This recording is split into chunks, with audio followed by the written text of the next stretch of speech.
Memories can be sparked by seeing old rides and attractions, even if they're not in the same park where you learn to love them. Whalom Park is in Lunenburg in central Massachusetts. John and Beth Bowen, along with others in their family, have owned and cared for this park since the 1930s. I say it's an old-fashioned picnic park.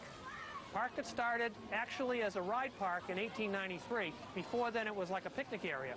But the local trolley company, the Fitchburg and Livingston Street Railway Company, put in the rides as a way to encourage people to ride the trolleys on weekends and to use their excess electric power. Now Whalom Park has a powerful and quirky collection of older rides, many of which they bought when other parks grew tired of them or closed down.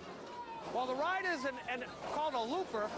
It's made by the Alan Herschel Company, and the idea of the ride is if you sort of pump and relax to see if you can get it going around. Once it goes around very quickly.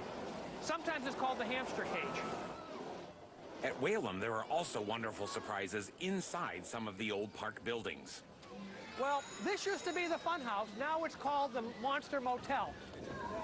This is the barrel of fun, the barrel of laughs. And one of the nice things is when you get in, you can actually do anything you want. You can try to do cartwheels, which I'm not going to try to do.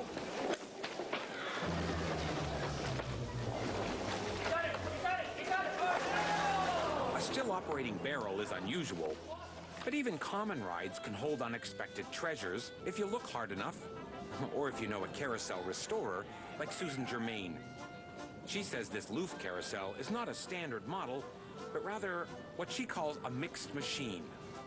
This one has figures that were taken off and replaced and changed, and so you have some figures from the late 1800s, like 1880, 1890, all the way up into the 1910, 1915 time period. American carousels turn counterclockwise because most people are right-handed and you wanted to reach for the brass ring that way.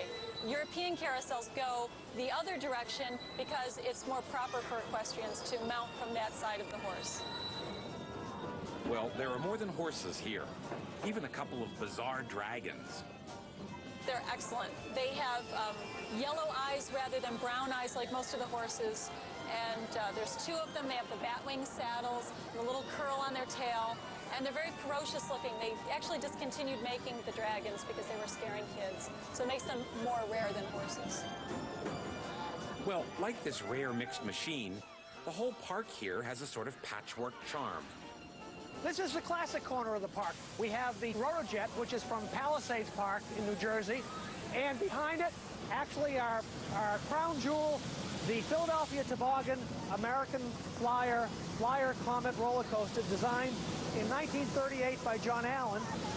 It replaces the former roller coaster that was blown down in a hurricane. It's the most popular ride in the park. It's popular because it's a great old coaster. The Flyer Comet opened to the public in 1940, and it's still manually released and braked.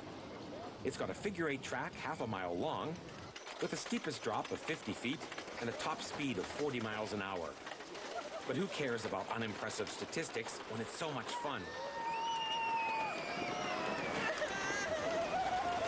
The park spiffed up the old coaster in the mid-90s by adding a tunnel known as the Black Hole over some camel hump dips near the end of the ride. We're not a destination park like the big themers where someone will come and spend a couple of days. We're a park where people come for the day, for an afternoon, for a couple of hours. And so we may see someone 3 or 4 times during the summer, and we're priced that way.